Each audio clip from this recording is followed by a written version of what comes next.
어느 분이 지인들과 함께 세계 최대 폭포인 이구아수 폭포를 구경하러 갔습니다. 이분이 떠나기 몇 주 전부터 이제 내셔널 지오그래픽이라고 하는 책을 읽으면서 그 폭포에 대해서 전문가적인 지식을 쌓았습니다. 그리고 분명 그 지인들과 같이 그가 그 폭포를 구경하러 가면서 폭포에 대해서 자기가 가이드 역할을 잘 설명을 해주는 그런 역할을 하기를 원했던 겁니다. 그러면 내가 이제 많은 지식을 쌓아서 그 이야기를 할 거니까 이 지인들이 얼마나 고마워하겠는가라는 그런 확신을 가지고 폭포 구경을 가게 됐습니다. 전망대로 가기 위해서 그 여행객들은 숲 사이로 난 구불구불한 오솔길을 따라서 이렇게 가야 했습니다. 그 틈을 이용해서 이분이 이구아수 폭포에 대해서 이런저런 이야기에 대해서 설명을 해 주었습니다. 폭포에 대한 정보가 머릿속 가득히 들어 있었기 때문에 자신 있게 숨 돌릴 새도 없이 폭포에 대한 여러 가지 이야기들을 함께하는 그들에게 들려주었습니다. 그런데 이야기를 하다 보니까 자신도 모르게 자꾸 목소리가 커지는 것을 느꼈습니다. 멀리서 들리는 어떤 소리 때문에 목소리를 높이지 않을 수가 없었던 겁니다. 그래서 오솔길을 한 굽이 돌 때마다 그 사람의 목소리가 커지는 겁니다. 왜냐하면 그 오솔길을 돌 때마다 그 폭포 소리가 자꾸 어떤 소리가 자꾸 들려오는 거예요. 그래서 어느새 그 듣는 사람의 귀가 따가울 정도로 이 사람은 고래고래 소리를 지르고 있었던 겁니다. 나무들을 다 베어가지고 시야가 앞에 다 트이게 되는 곳에 이르렀을 때 그는 귀에 들리던 그 소음이 폭포 소리라는 것을 알게 되었습니다.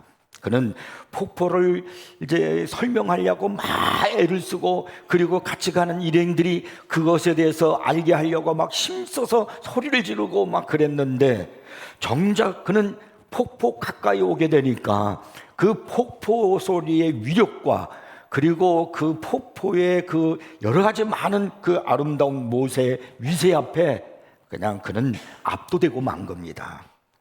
그 사람의 목소리는 더 이상 들리질 않는 겁니다. 설명한다 한다 할지라도 어느 한 사람도 이 사람이 하는 이야기에 귀를 기울이지를 않으려고 했습니다. 이 지인들은 그분의 설명을 듣는 것보다는 폭포 소리와 그리고 폭포 장관의 모습을 더 보고 싶어 했던 겁니다. 그래서 그는 그때서야 내가 입 열어봐야 아무 소용없구나 하는 걸 알고 입을 다물고 말았다 하는 그런 이야기가 있습니다. 어떤 결정적인 순간에는 말을 하는 것이 도리어 방해가 될 때가 있습니다. 그때는 침묵이 오히려 최고의 존경을 표현하는 그런 모습일 때가 있습니다. 그런 순간을 우린 일컬어서 경외의 순간이다 그렇게 말합니다. 가장 경외를 받을 수 있는 분이 누구일까요? 그리고 우리가 경외해야 할 자세를 가져야 할 그분이 누구일까요? 우리가 오늘 욥기서를 읽었잖아요. 욥기서는 일반적으로 성경책들 가운데서 가장 오래된 책이다 하는 그런 말이 있습니다.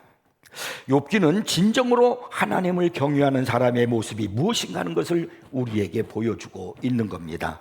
욥기서 1장 1절을 보면 이렇게 성경은 시작하고 있어요. 듣기만 하십시오. 우수 땅에 욥이라 불리는 사람이 있었는데 그 사람은 온전하고 정직하여 하나님을 경외하며 악에서 떠난 자더라.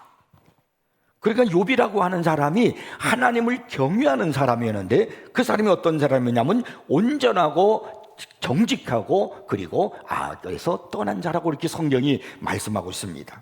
여기서 우리가 알 수 있는 사실이 뭘까요? 하나님을 경외하는 사람은 악에서 떠날 수밖에 없고 그리고 도덕적으로도 깨끗하게 살 수밖에 없는 사람이라는 겁니다. 참으로 하나님을 경외하는 사람이 어떻게 죄를 범할 수 있겠습니까? 신앙과 도덕이라는 것은 한 실에 매여 있는 것 같기 때문에 믿음이 있는 곳에, 신앙이 있는 곳에는 도덕적으로도 깨끗하게 따라갈 수밖에 없는 겁니다.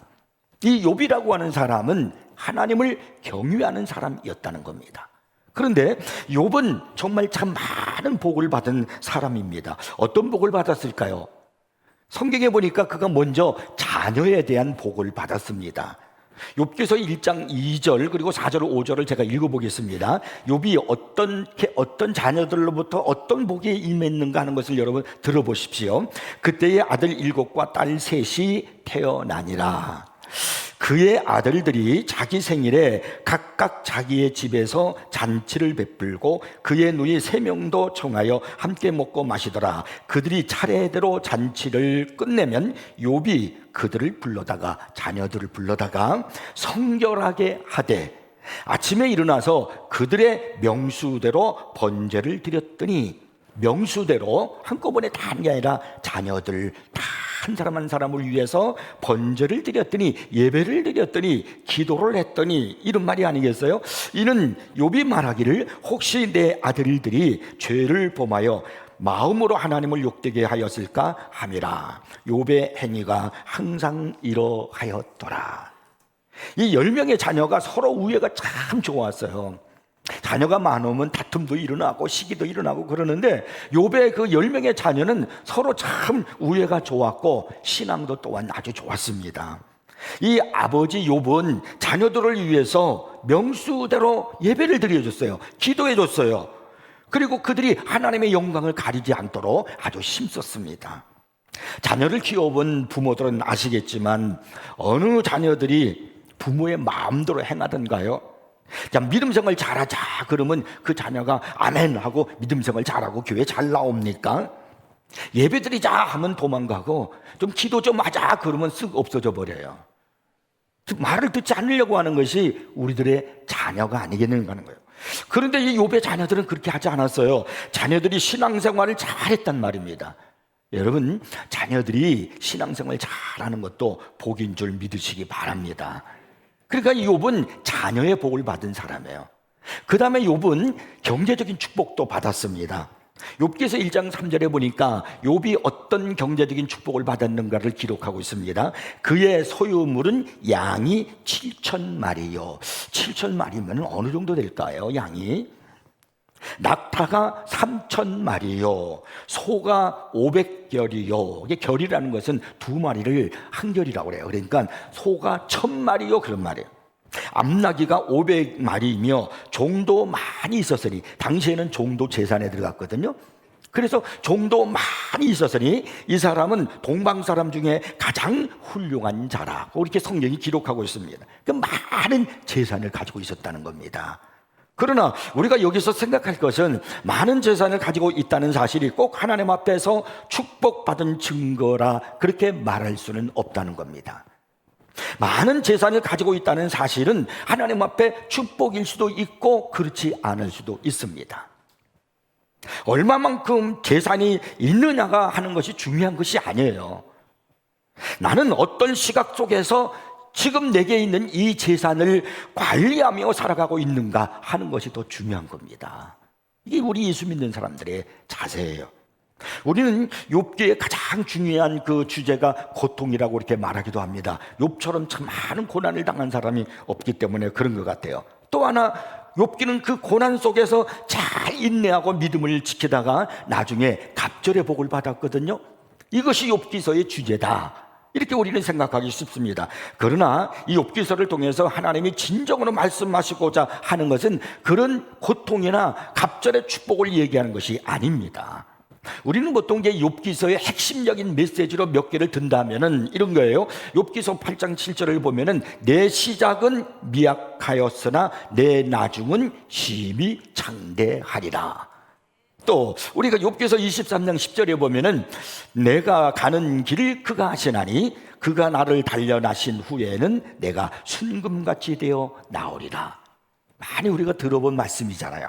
그리고 욥기서 42장 10절에 보니까 여호와께서 욥의 곤경을 돌이키시고 여호와께서 욥에게 이전 모든 소유보다 갑절이나 주신지라. 우리는 이런 것들을 가지고 욥기서 이것이 주제다, 이것이 핵심이다, 이렇게 얘기를 합니다. 그러나 사실 성경을 여러분 우리가 깊이 읽어보면은 욥기의 주제 핵심은 이런 이야기가 아닙니다. 욥은 엄청난 고난을 받았죠. 정말 우리가 상상할 수 없는 그런 고난을 받음으로 말미암아 그 고난 속에서 하나님을 만나는 겁니다. 진정으로 하나님을 만나는 겁니다.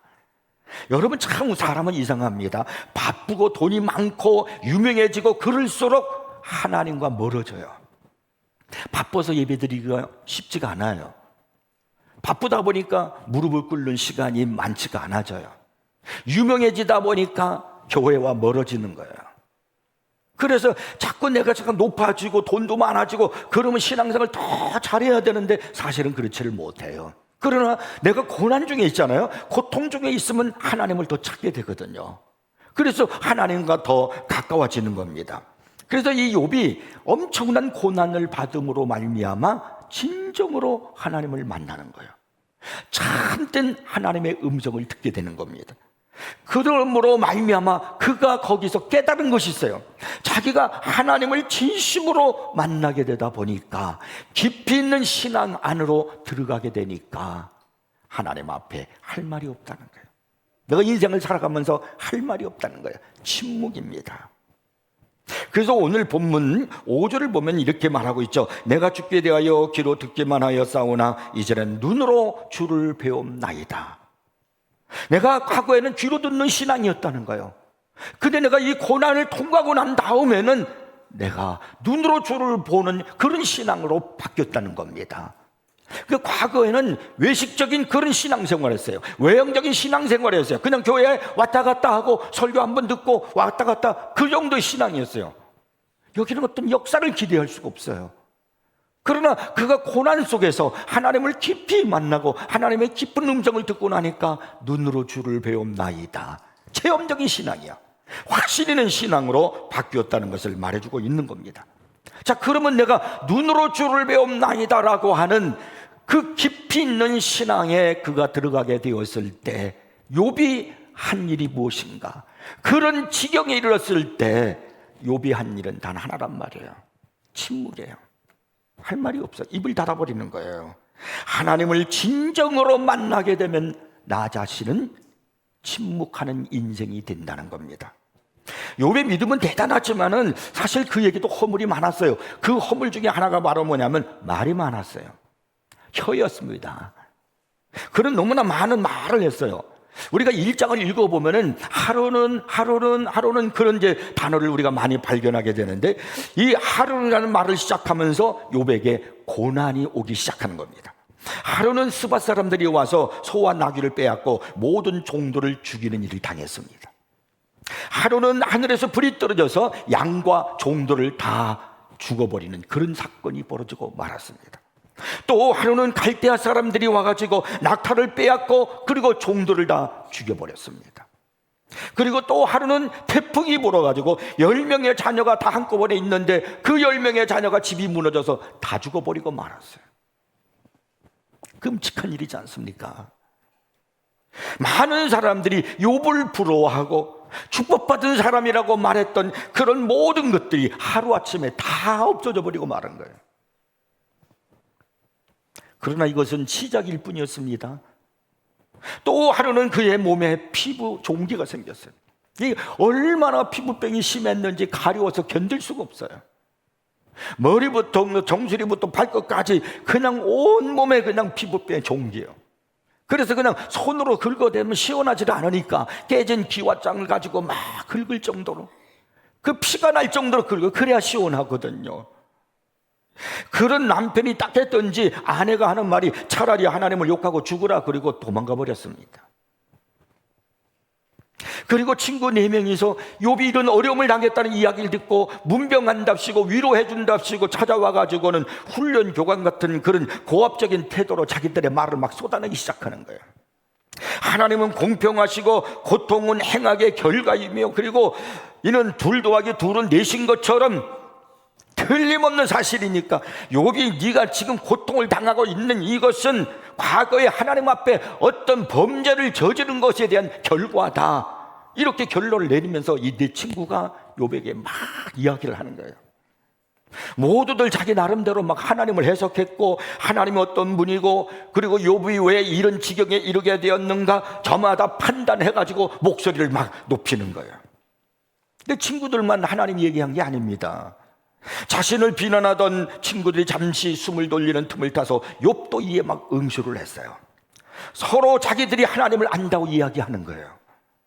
이렇게 3장부터 37장까지를 읽어보면은 이 욥과 친구들이 이야기를 막 주고받고 응수하는 그 내용이 쫙 이렇게 나오는 겁니다. 그래서 38장에 가니까 비로소 하나님이 목청을 가다듬고 말씀하기 시작하십니다. 그래서 38장 1절은 이렇게 시작을 하거든요. 그때의 여호와께서 폭풍우 가운데에 욥에게 말씀하여 이르시되, 그랬어요. 하나님의 말씀이 폭풍우 가운데 임했다는 겁니다. 커다란 바람 가운데 임하다 보니까 막 나무들이 막 휘청이고 꺾여지는 겁니다. 짐승들은 이 무서운 폭풍우를 피해서 다 숨어버렸어요. 사람들도 이 무서운 폭풍우 때문에 견딜 수 없으니까 다들 도망가 버렸어요. 그런 폭풍우 가운데서 지금 욥에게 하나님이 말씀을 하십니다. 그것이 바로 욥기서 38장 3절부터 7절까지예요. 여러분이 아마 조금 앞쪽만 이렇게 넘기면 금방 찾을 수 있으니까 42장을 보셨으니까 한번 찾아보세요. 욥기서 38장 3절부터 7절까지 하나님께서 욥에게 하시는 말씀인데, 이것을 하나님께서 욥에게 하신 말씀으로 듣지 마시고 하나님께서 나에게 하신 말씀으로 들으셔야 됩니다. 제가 읽을 테니까 내게 주신 하나님의 음성으로 들어보시기 바랍니다. 너는, 지금 하나님이 욥에게 하는 말씀이에요. 아니, 나에게 하신 말씀이에요. 대장부처럼 허리를 묶고 내가 내게 묻는 것을 대답할지니라. 내가 땅에 기초를 놓을 때 네가 어디 있었느냐? 내가 땅을 창조할 때 너 어디 있었느냐? 내가 깨달아 알았거든 말할지니라.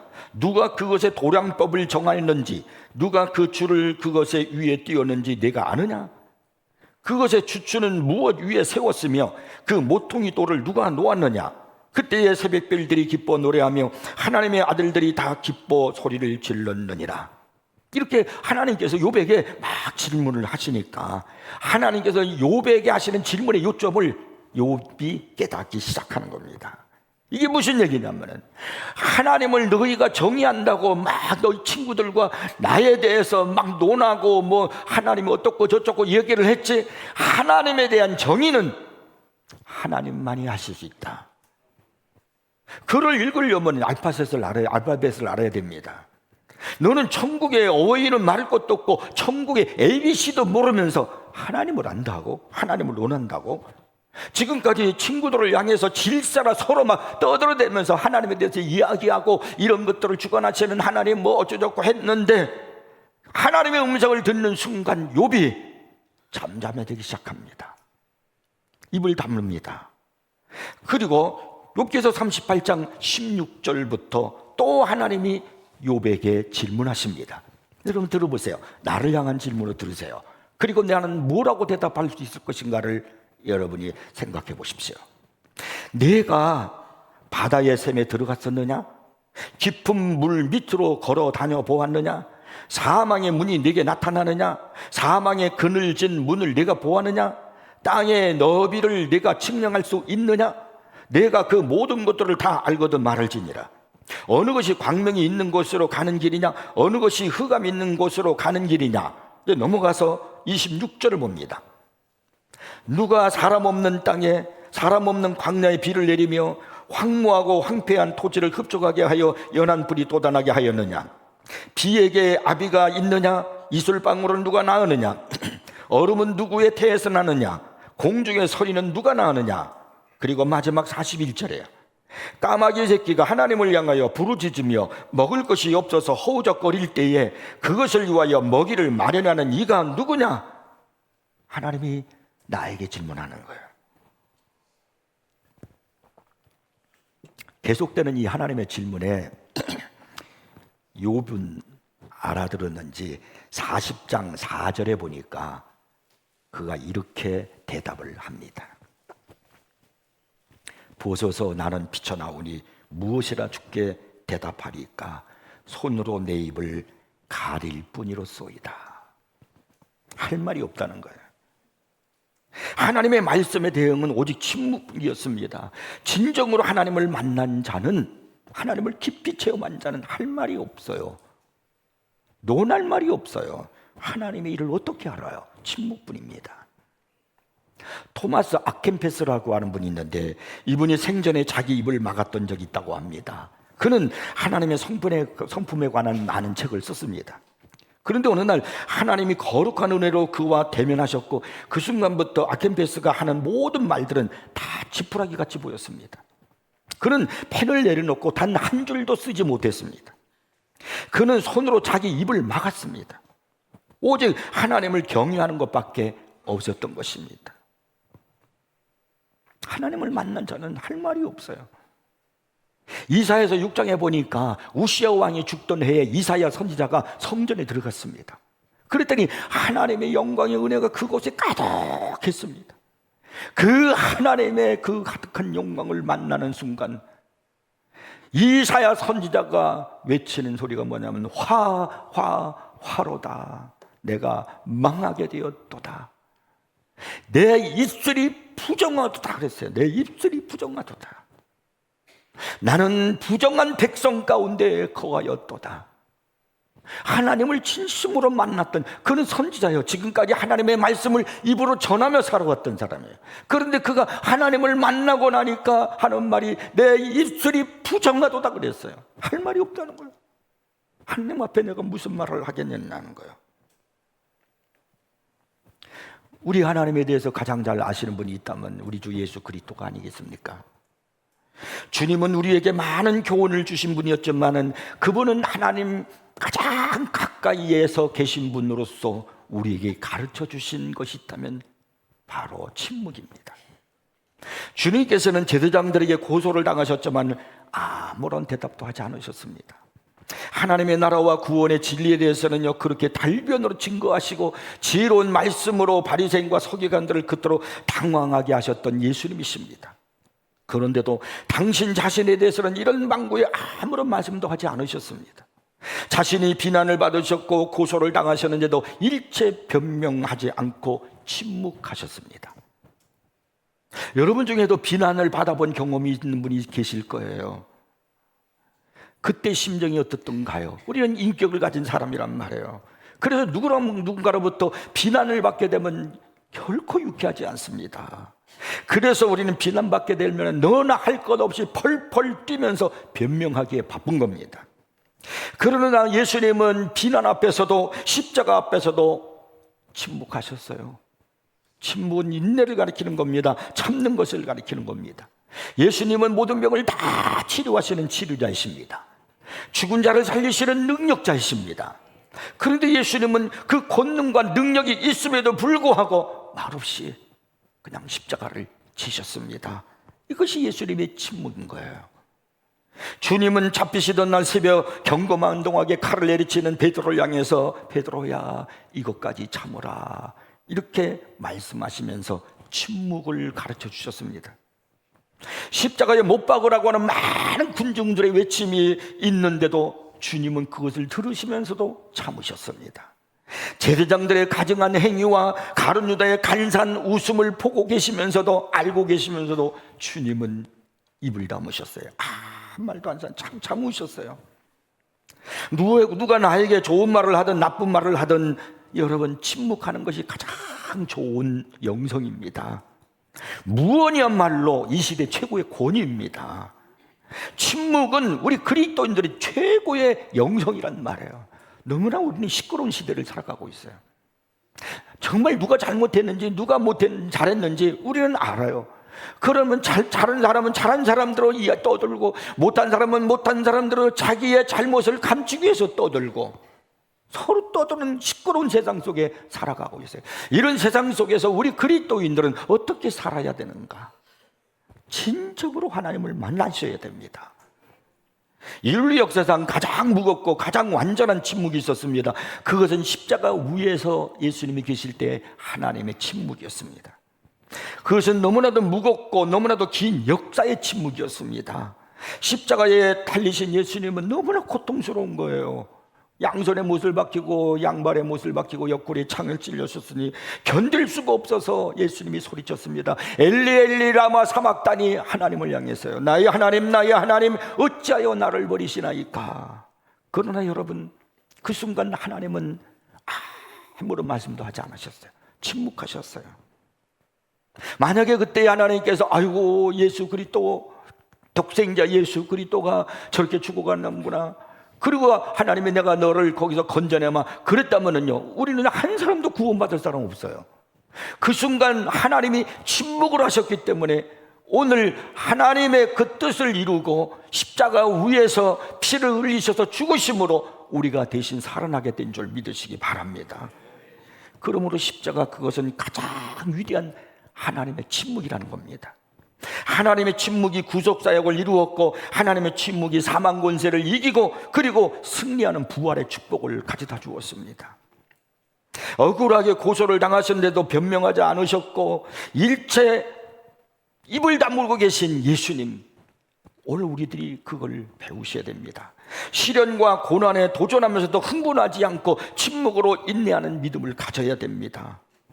진정으로 우리가 하나님을 알게 되면, 내가 하나님을 깊이 알면은 내게 나타나는 신앙은 침묵입니다. 욥이 깨우친 것이 바로 이거예요. 성경이 오늘 욥기서에서 우리에게 가르치는 신앙의 핵심이 바로 뭐냐면 바로 이거예요. 침묵이에요.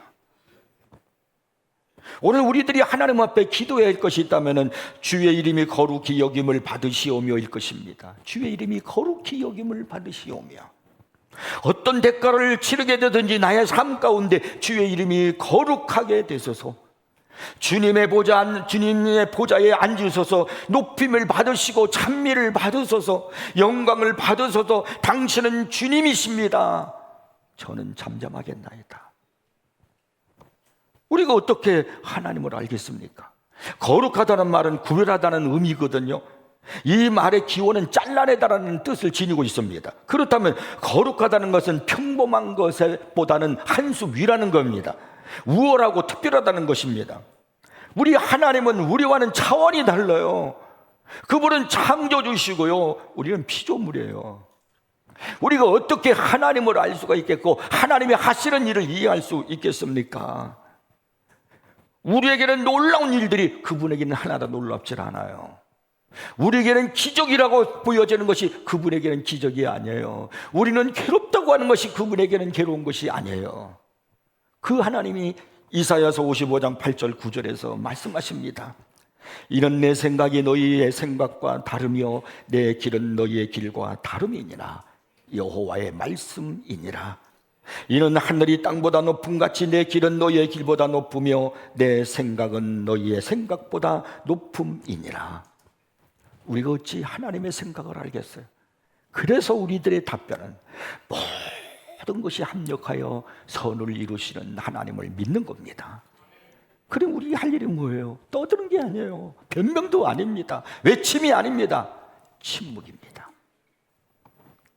항해하다가 폭풍우를 만난 배가 있다고 합시다. 그러면요, 위험하다고 해서 다른 배를 갈아타려고 하면 안 됩니다. 그럼 죽습니다. 폭풍우가 심할수록 불빛을 바라보고 그쪽을 향해 가야 됩니다. 왜냐하면 그 불빛은 등대이기 때문에 그곳에 가면 살 수 있습니다. 어려울 때일수록, 고난의 때일수록 우리의 등 대신 하나님께 시선을 고정시키고 우리는 살아가야 돼요. 어떤 폭풍보다도 한 수 위인 그분께 초점을 맞추면 우리는 살 수 있습니다. 여러분, 욥처럼 우리도 입을 막고 잠잠히 기다리면 하나님의 평안을 찾을 수 있는 겁니다. 시편 46편 10절에서 말씀합니다. 너희는 가만히 있어 내가 하나님됨을 알지어다. 떠들지 말라는 거예요. 하나님이 하시는 일은 우리가 어떻게 알겠어요? 앞으로 하나님이 어떻게 역사할지 우리가 알겠어요? 그러므로 너희는 가만히 있어 내가 하나님됨을 알지어다. 하나님께 맡기고 하나님을 붙들고 바라보고 가는 겁니다. 하나님의 명령이에요. 너희는 잠잠하라는 거예요. 가만히 있으라는 거예요. 그러면 하나님께서 너희들이 하나님 되심을 알게 된다는 거예요. 입을 닫으라는 거예요. 침묵하라는 겁니다. 이제는 여러분, 하나님이 하나님 되시게 합시다. 하나님께서 하나님의 일을 하실 수 있도록 합시다. 내가 가로막고 내가 떠들고 하셔서는 안 됩니다. 마음을 열고, 중요한 건 우리가 하나님을 깊이 알아가야 돼요. 그리고 우리가 하나님의 음성을 듣고 하나님과 가까워져야 됩니다. 가까워질수록, 더 가까워질수록 우리는 침묵의 영성을 배우게 되는 거예요. 우리 세인교회가 이 침묵의 영성으로, 능력으로, 그래서 이 시대를 바꾸고 여러분의 삶도 변화되기를 주의 이름으로 축복합니다.